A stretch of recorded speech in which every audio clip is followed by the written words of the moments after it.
이름으로 기도하옵나이다. 아멘. 오늘은 예수님께서 세례 받으신 이유라고 하는 제목으로 하나님의 말씀을 전하도록 하겠습니다. 예수님을 믿는 자들은 누구든지 그동안 어떤 삶을 살았든지 또 어떤 죄를 지었든지 믿음으로 그 모든 죄가 용서함 받고 구원받는 줄을 믿으시기 바랍니다. 이것은 놀라운 진리입니다. 이것은 그 전 세대와 지금 세대 그리고 앞으로 세대에 우리 인간에게 주어진 가장 큰 기쁜 소식이다라고도 말할 수 있는 것처럼 소중한 가치입니다. 그런데 이 은혜는 사실 어떤 사람에게 주어지느냐, 내 자신이 철저하게 죄인이다라고 하는 인식을 가진 사람에게 주어지는 은혜입니다.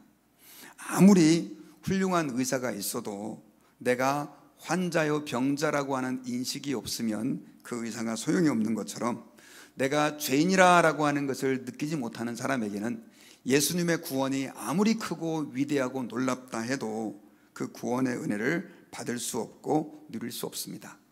그래서 하나님께서는 예수님을 구원자로 이 땅에 보내시기 전에 세례 요한을 먼저 보내서 그로 하여금 회개의 세례를 사람들에게 전하게 했어요.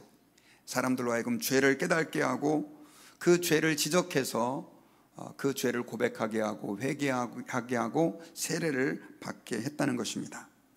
자, 이것은 정말 하나님께서 놀랍게 섭리해 주신 일이지요. 그런데 오늘 본문을 보면 참 아이러니하고 이상한 일이 하나 벌어집니다. 죄 없으신 예수님이, 죄 없다고 하시는 예수님이 바로 세례 요한에 와서 세례를 받는 그 장면이 오늘 본문 가운데 기록되어 있기 때문에 그렇습니다. 우리 마가복음에는 좀 구체적으로 기록되어 있지 않지만 이 마태복음에 보면 예수님께서 세례 요한에게 세례를 받기 위해 나오실 때 세례 요한은 이걸 너무 불편하게 생각하면서 거절을 합니다. 제가 당신께 세례를 받아야 되는데 어떻게 저에게 세례를 받으시겠다고 합니까? 그랬을 때 예수님께서는 이렇게 하는 것이 하나님의 의를 이루는 것이다 라고 말씀하시고 요한에게 세례를 받으십니다. 그렇게 세례를 받으시고 요단강에서 물 위에서 올라오실 때 오늘 성경에 보니까 하늘이 갈라지고 성령이 비둘기같이 내려오는 이런 엄청난 일이 일어나고 하늘에서 너는 내 사랑하는 아들이요 기뻐하는 자다 라고 하는 그 하나님의 음성이 온 땅에 선포되어지고 퍼지게 됩니다. 자, 오늘 본문은 짧은 구절이지만 굉장히 많은 것들을 함축하고 있어요. 그런데 오늘 이 시간에는 저희가 다른 내용보다는 예수님께서 왜 세례를 받으셔야 했는가, 분명히 베드로전서 2장 22절에서는요 그는 죄를 범하지 아니하시고 그 입에 거짓도 없으시다라고 말씀하면서 예수님이 죄가 없다라고 하는 것을 성경에서는 얘기하고 있습니다. 예수님께서는 이 땅에 태어나실 때 특별히 동정녀 마리아에게 성령으로 잉태하심으로 인해 가지고 예수님은 원죄의 영향도 받지 않으시는, 그래서 하나님 앞에서 죄를 회개할 필요도 없으신 정결하신 분이십니다. 그런데 죄인들이나 받는 그 세례를, 그것도 세례 요한에게 예수님께서 받고 계시다라고 하는 것이죠. 여러분, 여기에는 굉장히 중요한 의미가 담겨져 있습니다. 그것은 뭐냐면 예수님께서 자신이 세례를 받으심으로 일반적으로 그 죄를 회개하며 세례 요한에게 세례를 받는 죄인과 자신을 동일시 하셨다라고 하는 것입니다. 예수님은 자기 자신을 이 세례받는 사건을 통해서 죄인으로 간주하셨다는 것이에요. 죄가 없는 그분이 자신을 죄인처럼 그렇게 여기고 세례를 받으시게 된 것입니다. 여러분, 이것은 예수님께서 우리의 죄를 담당하신 것이다, 예수님은 죄인과 같이 되셨다라고 하는 말과도 같습니다. 이 사실은 여러분 이사야 53장 6절에서 이렇게 기록이 되어 있습니다. 우리는 다 양 같아서 그릇 행하여 각기 제 길로 갔거늘 여호와께서는 우리 모두의 죄악을 그에게 담당시키셨도다. 자, 예수님은 이 땅에 그냥 무언가 목표를 성취하기 위해서 오신 분이 아니라 우리의 죄를 위해서 십자가에서 죽으시고 부활하심으로 우리를 모든 죄에서 자유케 해주시기 위해서 오신 분이세요. 예수님께서 이 땅에 오셔서 제일 먼저 하셔야 될 일은 뭐였냐면, 죄 없으신 그분이 우리의 모든 죄를 담당하시고 죄인이 되셔서 우리 대신 심판을 받으시는 것이었다라고 하는 것입니다. 그래서 예수님께서 자기 자신을 죄인처럼 간주하여 세례 요한에게 세례를 받으신 것은, 죄 없는 그분이 이제는 우리의 죄를 담당하신 그런 대속의 어린 양, 제물이 되셨다라고 하는 것을 선포하신 것입니다. 사실 예수님은 이 땅에 사람으로 오시면서부터 이미 자기 자신을 비우시고 사람처럼, 또 부족한 죄인들처럼 자기 자신을 낮추셨습니다. 빌립보서 2장 6절 7절에 보면, 그는 근본 하나님의 본체시나 하나님과 동등됨을 취할 것으로 여기지 아니하시고 오히려 자기를 비워 종의 형체를 가지사 사람들과 같이 되셨고 라고 말하면서, 예수님 자체가, 예수님이 이 땅에 사람으로 오신 것 자체가 이미 자기 자신을 사람과 동일시하신 것인데, 특별히 세례 요한에게 세례를 받으심으로 인해서 이제는 자신을 죄인과 동일시하셨다, 죄인과 같이 여기셨다라고 하는 것입니다. 그래서 여러분, 요한복음에는 세례 요한이 자기에게 세례를 받으시고 나서 예수님을 보고 이렇게 선포를 합니다. 요한복음 1장 29절, 우리 같이 한번 읽어보십시다. 시작. 이튿날 요한이 예수께서 자기에게 나아오심을 보고 이르되, 보라, 세상 죄를 지고 가는 하나님의 어린 양이로다.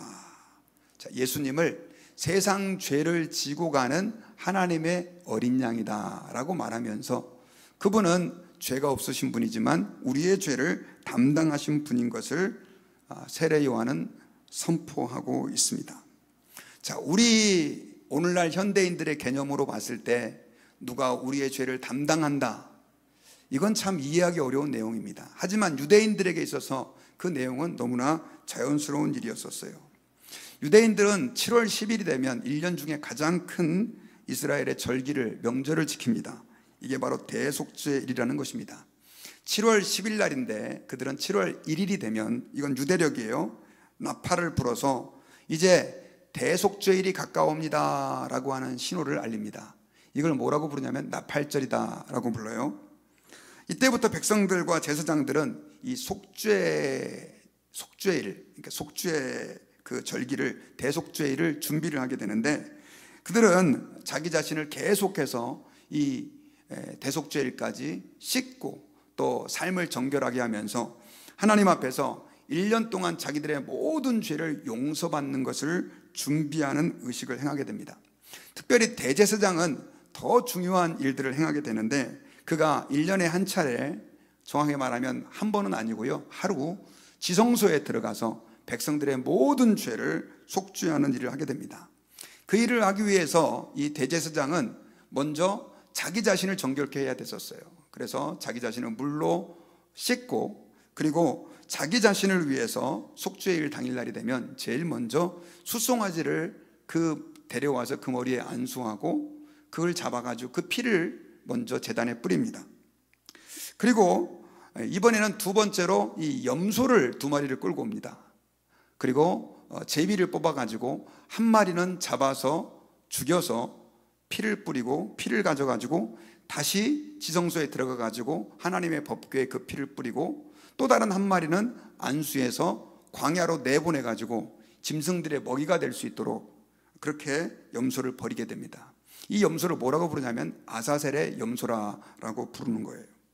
어쨌든 이렇게 7월 10일 날 이 대제사장이 이 자신을 위해서 속죄하고 2마리의 염소 가운데 한 마리를 하나님의 그 지성소에 피를 뿌려드리고 안수하여 아사셀로 내보냄으로 인해 가지고 이스라엘 백성들은 자기의 죄가 용서받는 그런 잔치들을, 그런 절기들을 매년마다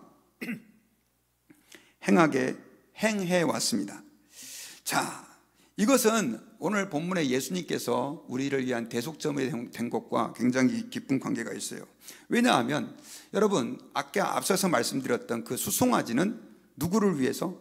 대제사장 자신의 부정과 더러움을 위해서 대신 죽는 제물이 되었고, 그리고 이 염소 2마리는 이스라엘 백성 모든 죄들을 대신해서 결국 희생되고 아사셀로 보내지는 그런 어떤 과정이 있었다는 것이죠. 근데 이 과정 가운데 중요한 의식이 뭐였냐면 바로 이 안수 의식이었습니다.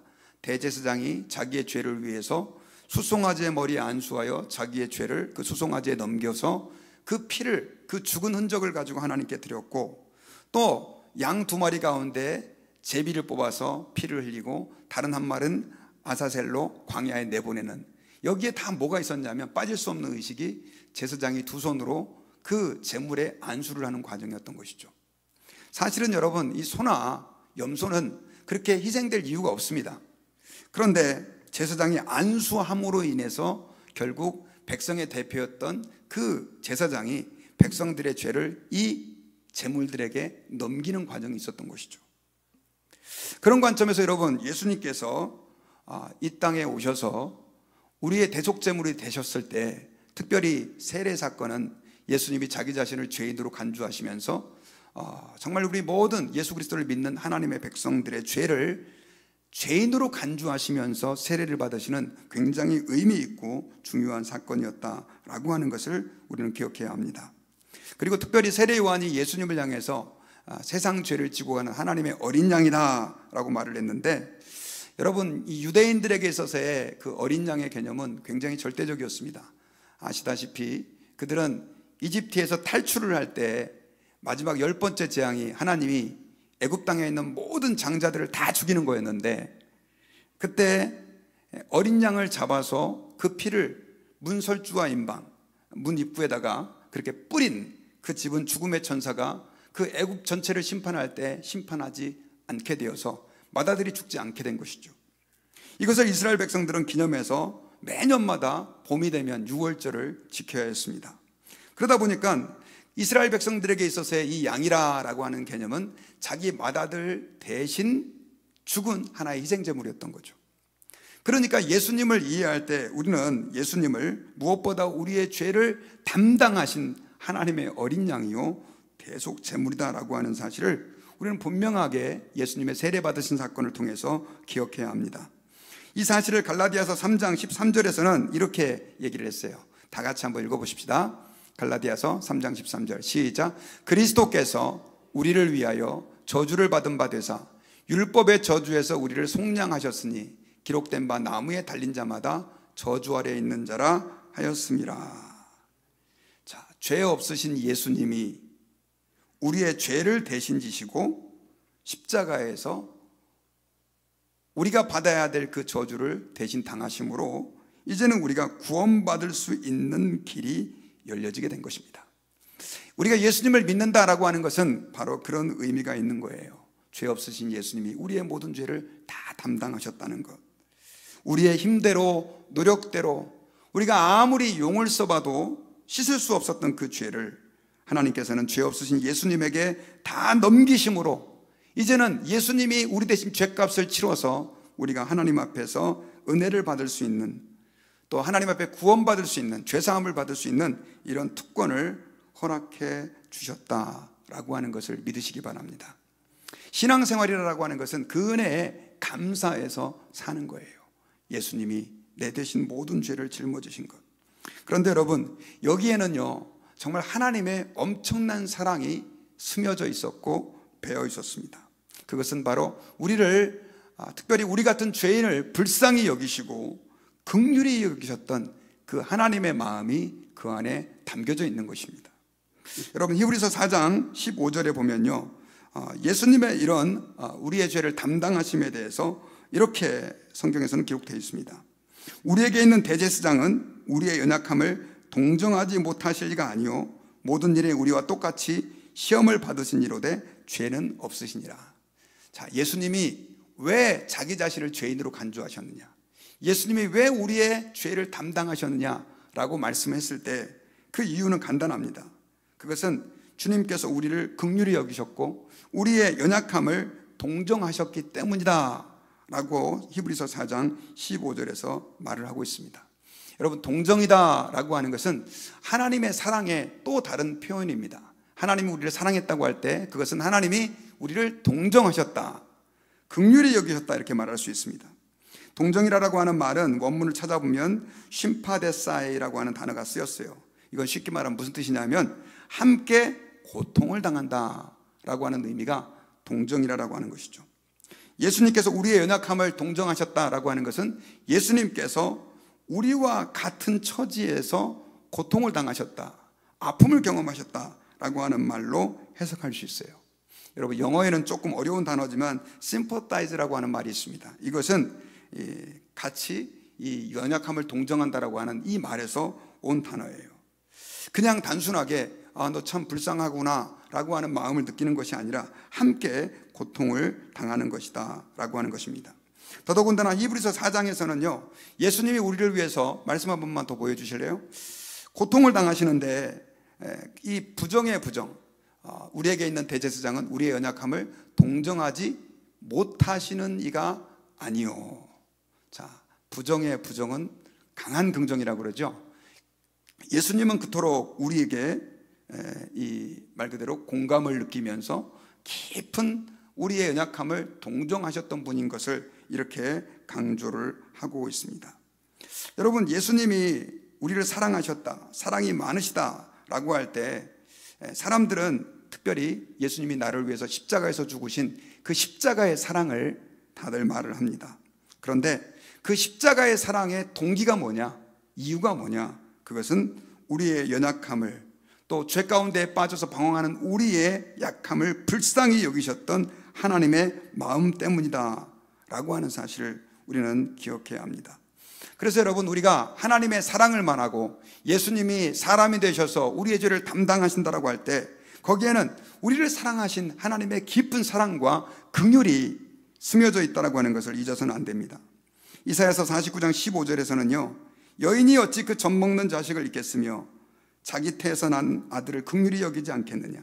그들은 혹시 잊을지라도 나는 너를 잊지 아니할 것이다 라고 말하면서 하나님께서 마치 여인이 자기 자식을 긍휼히 여기는 것처럼 하나님이 우리를 긍휼히 여기신다라고 하는 것을 말씀했습니다.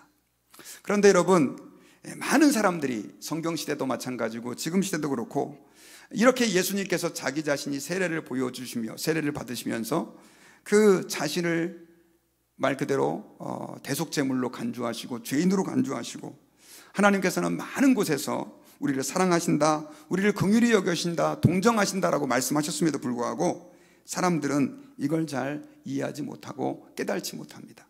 하나님이 우리를 얼마만큼 긍휼히 여기시는지를 잘 우리 인간들은 실감하지 못하고 살아간다는 것이죠. 여러분, 구약의 그 요나서에서 하나님은 니느웨에 가서 하나님의 심판을 선언하라 라고 하는 명령을 내립니다.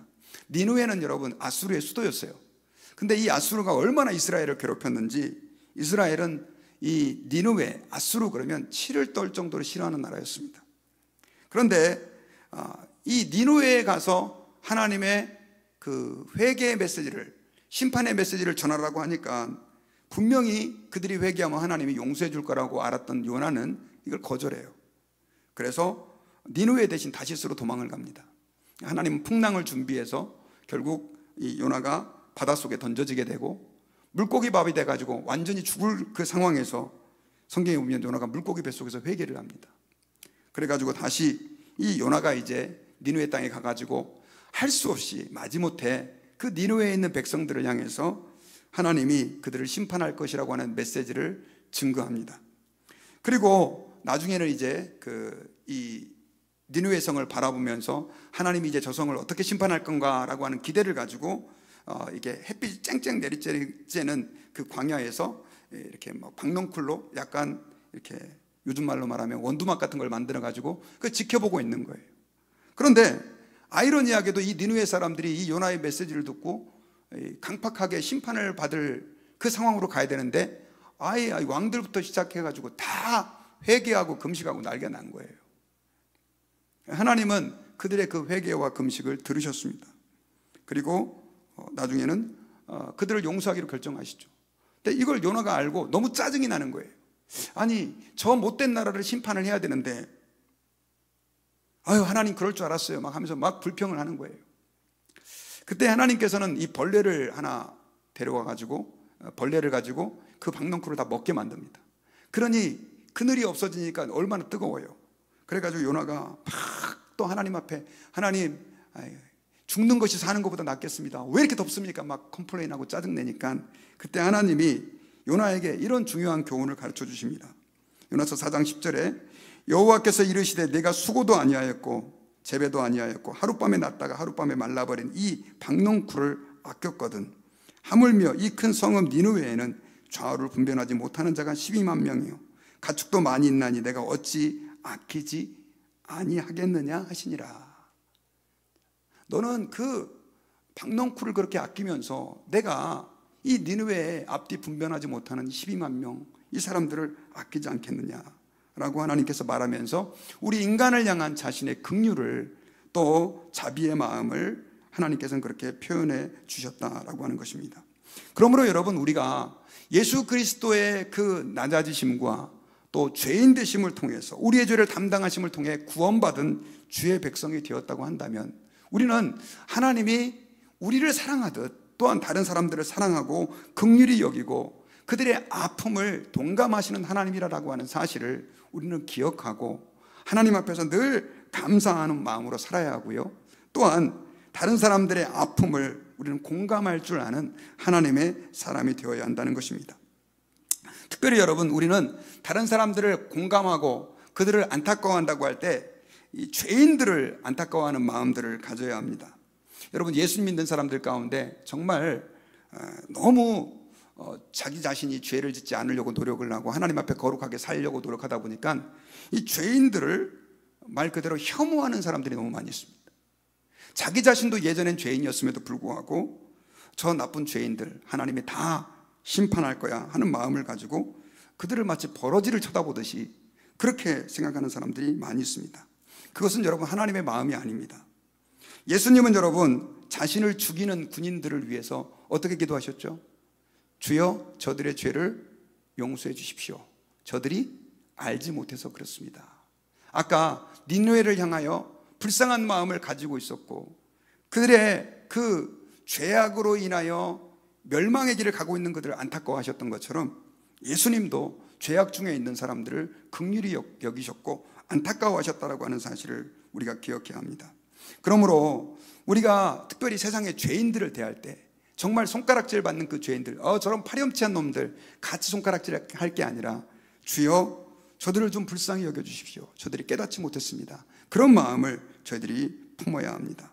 그리고 믿음이 없는 사람들에 대해서, 안 믿는 사람들 우리가 전도하다 보면 이 사람들이 우리 예수 믿는 사람들을 향하여 얼마나 조롱하고 또 그리고 그들을 또 핍박하는지 모릅니다. 그런 사람들 많이 있죠. 그런데 그런 사람들 대할 때도 여러분, 저와 여러분들은 그들을 미워하기보다는 믿음이 없어서 아직까지 주님이 그들에게 은혜를 베풀어 주셔서 그들의 영혼을 열어주지 않아서 아직 깨닫지 못해서 그런다라고 하는 마음을 가지고 안타까운 마음을 품어야 됩니다. 제가 한국에서 전도 폭발 훈련을 받을 때 그때 그 허리굽혀 공감하라고 하는 그 전도 교재가 있었어요. 거기에는 우리 예수 믿는 사람들이 전도하다가 저지르기 쉬운 실수들을 여러 가지 언급했는데, 만약에 어떤 사람들이 이렇게 전도를 하러 갔는데 복음을 전하는데 아우 예수 믿는 사람 니들 재수 없어, 나 예수 믿는 사람 꼴 보기 싫어 막 이렇게 얘기할 때 사람들이 같이 성질 내지 마라 뭐 이런 얘기하면서 이렇게 얘기를 하라고 그 책에는 써 있었어요. 믿는 저희들이 제대로 살지 못해서 속상하셨군요, 죄송합니다 라고 얘기하라고 그렇게 책에 쓰여 있었어요. 여러분, 지금 세상 사람들은 우리 기독교인들을 향해서 굉장히 무례하다라고 말을 합니다. 물론 그들도 무례하지만 오늘날 많은 그리스도인들이 세상 사람들에 대해서 전혀 이해하려고 하지 않고, 물론 우리가 그들처럼 살 필요는 없지만 그들이 아직까지 하나님의 은혜가 없어서 또 혹은 여러 가지 많은 이유로 믿지 못해서 편견들을 가지고 있는 것들을 우리는 이해하지 못하고 우리의 생각만을 가지고 그렇게 세상 사람들을 마음껏 판단하고 쉽게 정죄하는 일들이 너무 많다는 것이죠. 우리 예수 믿는 사람들은 심지어 믿지 않는 사람, 우리를 핍박하는 사람이라 할지라도 그들에 대해서 함부로 하지 말고 정말 그들을 긍휼히 여기시고 안타까워하시는 주님의 마음을 가지고 대하는 그런 은혜가 있어야 될 줄 믿습니다. 이런 태도는 우리의 가정에서도 필요합니다. 우리 부모님들 참 요즘은 세대 간의 갈등이 심각해져 있는 상태입니다. 우리 젊은 자녀들을 이해하기가 참 어려운 그런 시대를 우리가 살아가고 있는데 특별히 여러분, 우리 부모님들은 자녀를 이해하기 위해서 많이 노력을 해야 돼요. 왜냐하면 살아온 시간들이 다르거든요. 이것은 그들을 공감하는 태도입니다. 그것이 하나님의 마음이죠. 또 자녀 세대들은 우리 부모님들의 세대들을 이해해주고 6.25 전쟁 얘기하시고 가난할 때 보릿고개 얘기하셔도 그 시대를 살아보지 않은 젊은들이 이해할 수 없잖아요. 그러면 그분들을 존중해주고 그 어려운 시간들을 지나왔다라고 하는 것을 이해해주는 그런 공감의 마음이 필요하다는 것이죠. 그리고 사실 우리 연세 드신 분들의 입장에서 뭐 옛날에는 금식을 밥 먹듯이 하고 뭐 그렇게 매일매일 힘든 상황에서도 새벽기도 안 거르고 신앙생활 열심히 했는데 오늘날 자녀들은 왜 이러나 라고 하는 생각들이 들 때도 있지만, 그러나 그런 어떤 편견만을 가지고 대하지 말고 오늘날 이 세태를 좀 이해하고 그들을 공감하면서 그 상황에서 어떻게 그들을 주님께로 이끌 것인가 같이 고민하는 그런 공감이 우리에게 필요하다고 하는 것입니다. 교회에서도 마찬가지입니다. 여러분, 오늘날 교회에서 우리가 예수 믿는 사람들이 서로 사랑해야 됩니다, 우리가 하나가 되어야 됩니다 라고 말을 할 때, 특별히 교회 안에서 사랑한다라고 하는 것을 우리는 뭐 여러 가지로 많이 설명할 수 있겠지만 가장 중요한 것은 서로 공감을 해주는 것입니다. 예수님께서 우리를 향하여 동정의 마음을 가지시고 대해주셨던 것처럼 성도의 연약함과 아픔을 공감해 주는 것이죠. 여러분, 욥기에 보면 이 욥이 사단의 그 시험을 통해서 엄청나게 큰 환난을 겪습니다. 물론 하나님의 허락하에 이루어졌지만 사실 그 하나님의 그 시험의 의미들을 욥 자신도 이해 못했고 친구들도 이해 못했어요. 그렇게 잘 나가던 욥이, 그렇게 부자였던 욥이 모든 걸 다 잃고 자식들까지 다 죽습니다. 친구들이 그 욥을 불쌍하게 여겨가지고 그 욥을 좀 위로해 주려고 왔다가 욥기에 보니까 위로는 그냥 뭐를 합니까? 오히려 욥의 속을 더 뒤집어 놓죠. 욥의 속을 더 뒤집어 놓죠. 욥에게 일관적으로 하는 얘기가 뭐냐면, 네가 죄를 지어서 이렇게 쫄딱 망한 거다. 네가 죄를 지었으니까 정신 차리고 빨리 회개해라. 이게 여러분 위로입니까? 근데 오늘날 여러분, 우리 그리스도인들이요, 그런 사람들이 너무 많아요. 너무 상대방의 그 아픔들을 우리는 이해하려고 하지 않고 공감하려고 하지 않고 그냥 간단하게 내가 가지고 있는 신학적인 지식 몇 가지로 판단하고 그 사람을 정죄하려고 하는 일들이 너무 많다는 것입니다. 여러분, 욥기가 41장까지 나오는데 그 세 친구의 엄청난 그 연설들 참 혀를 내두를 정도입니다. 욥이 아무리 아니라고 얘기를 해도 그 친구들은 끝까지 욥을 몰아세우죠.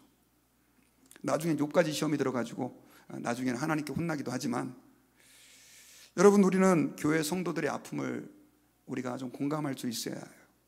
사랑이다라고 하는 게 뭡니까, 여러분? 사실 뭐 내가 가지고 뭐 엄청나게 돈 들여가지고 그들의 필요를 채워주고 또 뭐 이렇게 크게 일 못해도 그들의 아픔을 공감해 준다고 할 때 결국 그 교회는 사랑의 공동체로서 하나님의 뜻을 아름답게 이룰 수 있는 그런 교회가 될 수 있는 것입니다.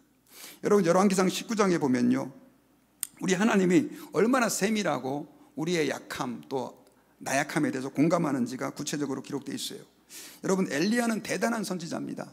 바알과 아세라 선지자 850명 대 1로 니들의 신이 참신인지 우리 하나님이 참 하나님인지 대결해가지고 결국 거기서 승리를 하잖아요. 그리고 그 바알과 아세라 선지자들을 처단을 합니다. 이런 위대한 일을 했는데 이 엘리야가 시험에 듭니다. 왜 시험에 드냐면, 이걸 들었던 이세벨이 내가 엘리야를 죽이지 않으면 밥도 안 먹겠다 이야기를 듣고 갑자기 마음에 낙심이 온 거예요. 여러분, 사람이 무언가를 성취했다가요, 그럼에도 불구하고 또 좋은 일이 안 생기고 나쁜 일이 생기면 그 버텼던 힘들을 다 잃어버려요. 그래가지고 이 엘리야가 영적 침체에 빠져가지고 그 길로 광야로 도망을 쳤는데, 나중에는 걷고 걷다가 나중에는 여러분 완전히 힘이 다 빠져가지고 로뎀나무 아래에서 누워서 자고 있었습니다. 그때 하나님께서 천사를 보내가지고 그를 어루만지면서 그에게 일어나 먹으라 라고 말해요. 자, 우리 열왕기상 19장 5절을 한번 볼까요? 로뎀나무 아래 누워 자더니 천사가 그를 어루만지며 그에게 이르되 일어나서 먹으라 하는지라. 천사가 그를 어루만집니다.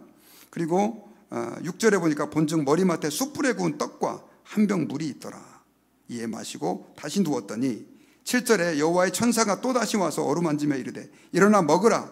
내가 갈 길을 다 가지 못할까 하노라 하는지라. 자, 저는 이 구절을 보면서 만약에 저였다고 한다면 이놈의 자식아 정신 차려라. 얼마 전까지만 해도 너 850대 1로 싸워서 이겼던 그 기계는 다 어디 갔어? 지금 이게 네 모습이야? 야, 정신 차려. 아마 뺨을 때렸을 것 같아요. 그런데 이 하나님의 천사는 이 엘리야의 아픔을 이해합니다. 저는 그 천사가 하나님의 지시를 받아서 이렇게 했다고 믿거든요. 그를 어루만지면서 숯불과 구운 떡과 물을 갖다 주면서 다시 한번 어루만지면서 일어나 먹어라. 네 갈 길을 다 가지 못할까 하노라 라고 하면서 그 엘리야를 위로해 주시는 하나님. 여러분, 우리 성도들에게 있어서 내가 하나님의 마음을 가졌다라고 하는 것은 어떤 것이냐? 바로 그런 마음을 우리가 품고 서로를 대해주는 것입니다. 교회 안에서 우리 유학생들도 있는데 그 유학생들의 아픔과 어려움들을 이해해주고, 또 교회에서 여러 가지 사정으로 고통당하는 사람들을 함부로 정죄하지 않고 그들을 이해해 주려고 노력하고 그들의 아픔에 공감해 주는 마음이 바로 진정으로 사랑이 넘치는 교회, 하나님이 원하시는 교회다라고 하는 사실을 여러분 기억해야 합니다. 사실 교회는 여러분 의로운 사람이 오는 것이 아닙니다. 아까 말씀드렸던 것처럼 교회는 죄인들이 오는 곳입니다. 교회에 문제가 있을 수밖에 없는 이유는 간단합니다. 교회는 의로운 사람들이 오는 것이 아니라 내가 죄인이라고 생각하는 사람들이 오는 곳이기 때문에 그렇습니다. 하나님께서는 우리의 약함과 또 우리의 부족함마저도 사용하셔서 그 죄인들을 회개시키고 예수께로 나올 수 있게 하는 도구로 쓰시는 하나님이라고 하는 사실을 기억해야 합니다. 뉴욕에 가면 브루클린에 굉장히 범죄가 난무하고 흑인들이 많은 그 도시에 그 타버나클 철치라고 하는 교회가 있습니다. 이 교회는요, 교인들 대다수가 마약 중독자들 출신이고 성매매하던 사람들이고 이혼 가정이고 뭐 하여튼 복잡합니다. 소위 말해서 그 사회에 문제 있는 사람들이 가득 찬 교회예요. 교인들이 근데 1만 명이 넘습니다.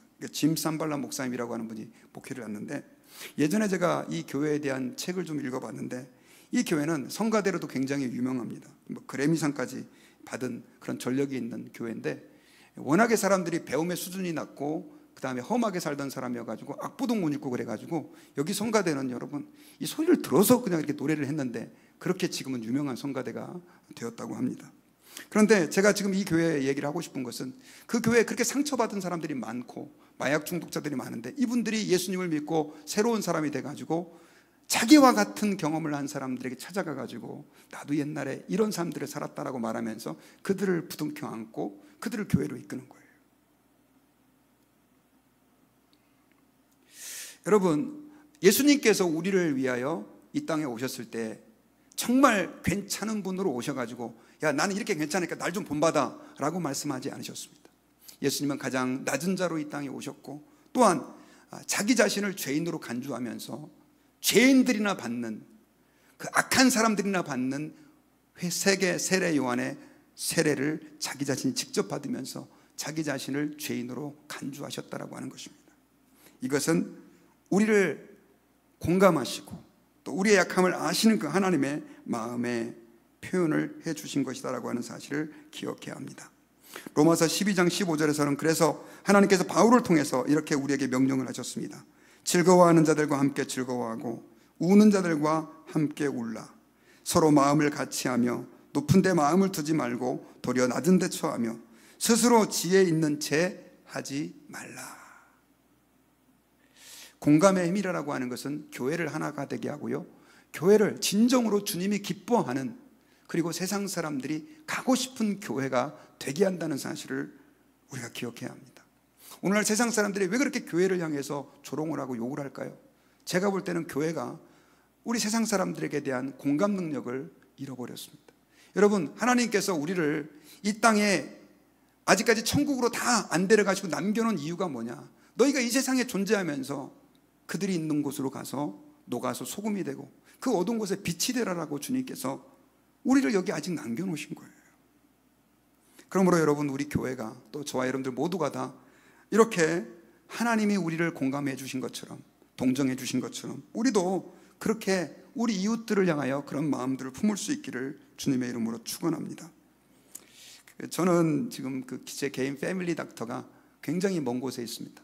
저 프리스코 맥키니 그쪽인데 집에서 가려고 그러니까 차로 하이웨이로 돈 주고 가도 한 45분 50분 걸리는 먼 거리를 가는데, 제가 거기까지 가는 이유가 있어요.